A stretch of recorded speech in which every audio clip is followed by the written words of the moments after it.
actually living in Jackson, working out, trying to stay in shape. Just waiting around to see which team is going to need my service. A little bit of rain there.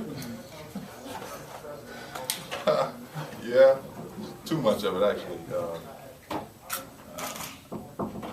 I mean, I wish I didn't have it, but I tried to dye it black a couple of times, and I didn't like that, so I was like, I'll just leave it gray. So. Well, all those years fighting guys like Shaq and others, that'll do it to you. A lot of stress, probably.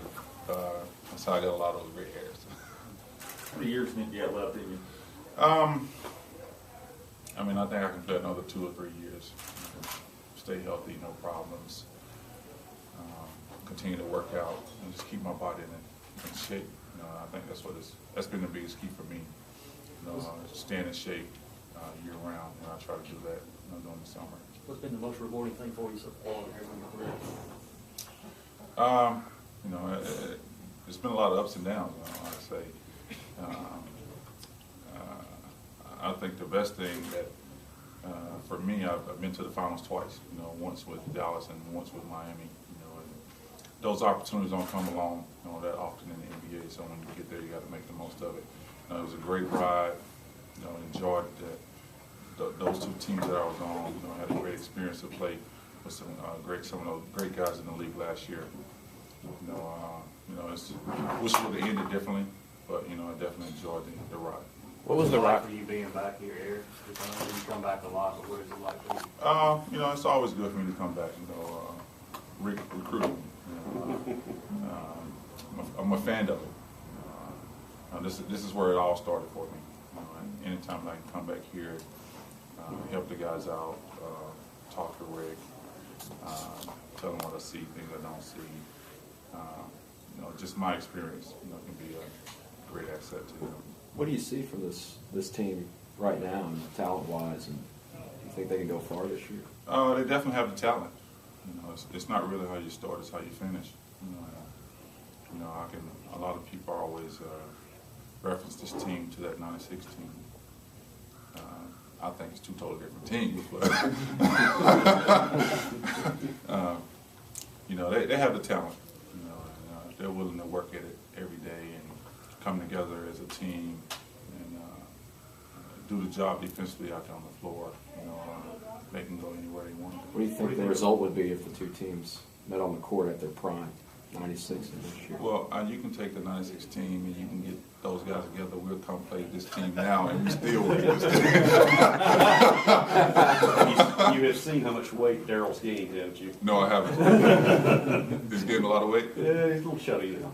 Okay. I want to rethink that. How did the involvement start with you in the practice facility? Obviously, your name's on the floor. I think it all started with the Ruler family. And they came to me and talked it over with me, and just thought it would be something good to do for the team, for the university. They didn't really have a practice facility when I was here, so me giving back and the Rulers giving back. Like I said, I think it's great for the team and it's great for the university. Your practice facility was the 10 gym, wasn't it? Basically. Well, that was a recreational gym at the time. But you do more things that people don't realize. They know you the Mississippi State stuff, but you do a lot of things around Jackson as well. Well, I used to do a basketball camp. Took the last four years off, just because I was in the playoffs. And you go so deep into the playoffs when you get home, you just want to spend time with your family. So that was really my biggest reason why I decided not to do it. But I'm actually considering starting it back next summer. Just give the kids something to do during the summer, try to keep them out of trouble. And then also my foundation, we also send kids to different camps, all over. What was last season like for you and that rock star mentality with being around those guys? It really wasn't bad as people made it out to be. You got, if not, who I think is probably the best player in the league is LeBron James. You have to really get to know him, see him practice every day, see the way he works, his will to win. He's an exceptional player. For me, just to have that opportunity to play with him, I think it was great for me. It was an experience because I've never really seen anyone that has the talent that he has. I got the opportunity to practice with him every day, play with him night in and night out. You know, watch him carry the team, watch him win games for us. You know, people always talk about the big three on their team, but the big three don't go out and win in games. You know, they can't win all those games by themselves. You know, you got to have 12 people. You know, and that's what people fail to realize. You know, when you talk about them, you have to talk about the team in order to win games. And those guys bought into the team concept, and they know that without the other 12 people on that team, that we couldn't win. You ever had a chance to sit down or chat with any of these guys one-on-one on this team now? Not really. You know, I came to the game in Jackson. You know, worked out with Sydney a little, probably maybe about a year ago or so. You know, for an hour or so, just to see the skill level, skill set. What did you take away from that, working with him for that hour? Well, I mean, he was young. You know, really didn't truly understand the game at the time. You know, didn't have that experience. Had the skill, talent was there. Just need to be pushed, motivated, given to work harder. You know, the old guys do you stay in touch with mostly?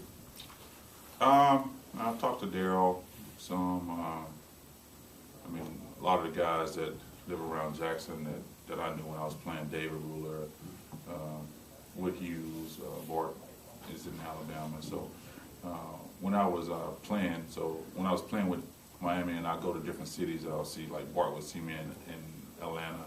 You know, so there's a lot of guys that are still around that I communicate with. You know, whenever I go to one of those cities close to them, they come to the games. Do you still keep in contact, you know, every now and again with Rick? And yeah, we talk. I mean, we don't talk once or twice a month, but you know, we over 2 months or so, we'll probably call each other maybe once or twice. When you saw the 100-year team, and of course most people expect you to be on it, was it just a sense of reward that there you are listed alongside Bailey Howell and all those guys?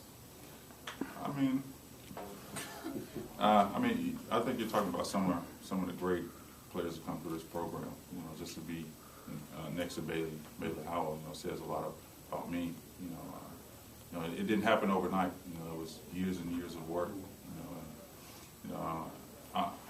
I'm just happy to be part of that team. You know, like I said, all the work has paid off. You know, and that's just one of the accomplishments of it. Here you are 15, 16 years later still drawing a paycheck. Well, I mean, I think I was highly recruited. You were highly recruited. Yeah, it just shows if you put the work in, put the time in, you can change a lot of that, regardless of what people say about you. Like I said, when I came here, I was mainly just a rebounder, shot blocker, and it took years and years to work on my offensive game. I just kept working on it, and eventually, it just got to the point where I can score easily in the post. And like I said, just to work, just keep working at it and working at it, and that was the biggest difference. I had people behind me, people push me, and people give me an opportunity to show that I really can score on the offensive block.